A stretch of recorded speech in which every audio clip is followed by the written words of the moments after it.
Bismillahirrahmanirrahim. Di sini saya akan menjelaskan exercise 2.2 pada model Introduction to Robotics untuk mata kuliah robot manipulator. Di soal diketahui vektor AP diputar sebesar 30 derajat pada sumbu Y dan diputar kembali pada sumbu X sebesar 45 derajat. Kemudian kita diminta untuk memberikan matriks rotasi yang menyelesaikan rotasi tersebut. Di sini saya menggunakan Python code dengan aplikasi Visual Studio. Saya mendeklarasikan untuk keterangan pada line 1 dengan import modul NumPy untuk mendeklarasikan NP-nya. Kemudian untuk keterangan line 2, kita mendeklarasikan BP, frame B terhadap posisi P dengan nilai yang ditampilkan pada kode program yaitu 0, 2, dan 0. Kemudian untuk line 5 hingga 7 itu untuk mencari nilai rotation metric pada searah sumbu Z. Nah, pada sumbu Z karena tidak diketahui nilainya, yaitu yang gamma ini tidak diketahui di soal, maka kita deklarasi saja dengan 0. Kemudian untuk searah sumbu Y diketahui sebesar 30 derajat, maka kita masukkan nilainya 30 derajat. Begitu juga untuk sumbu X alpha yaitu 45 derajat. Kemudian keterangan line 9 hingga 19 di mana RZ, RY, dan RX tersebut sebagai rumus untuk mencari rotation metric. Kemudian di sini pada line 22 kita mengalihkan nilai rotation metricnya dengan posisi nilai vektor frame B terhadap posisi P untuk mendapatkan hasilnya. Berikut untuk hasil pada program code exercise 2.2.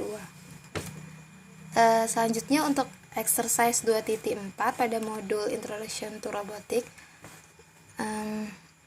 Diketahui sebuah frame B awalnya berdekatan dengan frame A, kemudian diputar sekitar 30 derajat searah sumbu Z, kemudian bingkai yang dihasilkan diputar kembali sebesar 45 derajat, dan kita diminta untuk memberikan rotasi matriks yang mengubah vektor BP, yaitu frame B terhadap posisi P, menjadi AP, frame A terhadap posisi P. Nah, berikut Python code untuk exercise 2.4, masih menggunakan import model NumPy. Di line 3 mendeklarasikan frame B terhadap posisi P dengan nilai min 1, 1732, dan 0.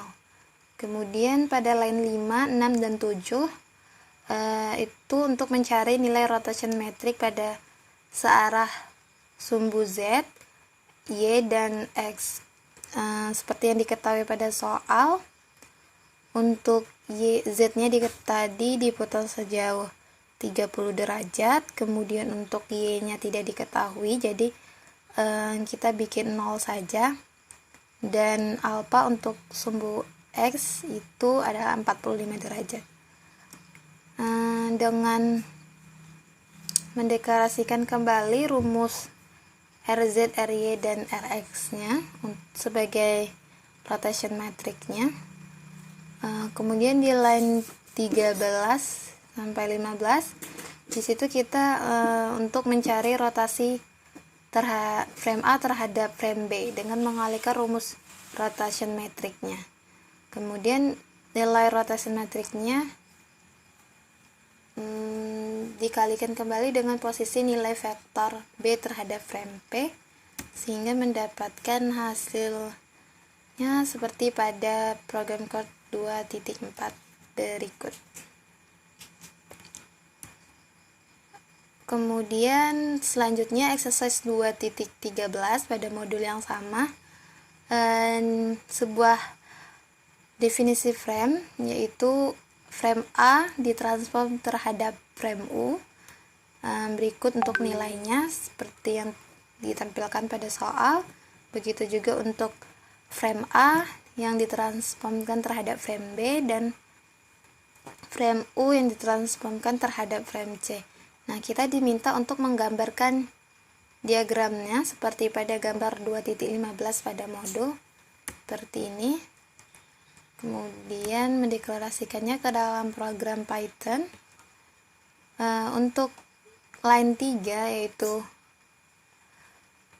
untuk line 3 iya salah tuh, deklarasi frame B terhadap posisi P dengan nilai -1 dan seterusnya. Ini maaf, untuk yang keterangan line 1 ini saya salah tulis. Lanjut untuk keterangan line 1 ini seharusnya tidak ada. Kemudian untuk yang benarnya pada kode program yang saya tampilkan yaitu untuk keterangan line 3 berikut. Di sini mendeklarasikan nilai frame A yang transform terhadap frame U dengan memasukkan nilainya seperti pada soal. Begitu juga untuk frame A yang ditransformkan terhadap frame U pada line 8 dan frame U yang ditransformkan pada frame C pada line 13 hingga 15. Kemudian untuk line bawahnya itu menggunakan rumus inverse untuk mendapatkan nilai frame B yang ditransformkan terhadap frame A. Sehingga untuk hasil program code-nya didapatkan seperti berikut. Selanjutnya untuk exercise 2.37 pada modul yang sama, di mana diketahui frame B ditransform terhadap frame A dengan deklarasi nilai sebagai berikut seperti pada soal, dan kita diminta untuk mencari elemen dari frame A yang ditransform terhadap frame B. Seperti kode program berikut, kita mendeklarasikan frame B transform terhadap frame A dengan memasukkan nilainya seperti yang diketahui pada soal, masih menggunakan modul NumPy juga untuk deklarasi NP-nya. Kemudian menggunakan rumus inverse juga untuk mendapatkan nilai dari untuk mendapatkan nilai frame A yang ditransformkan terhadap frame B, sehingga dapatkan hasil seperti kode program berikut. Baiklah, sekian yang dapat saya jelaskan. Saya ucapkan terima kasih.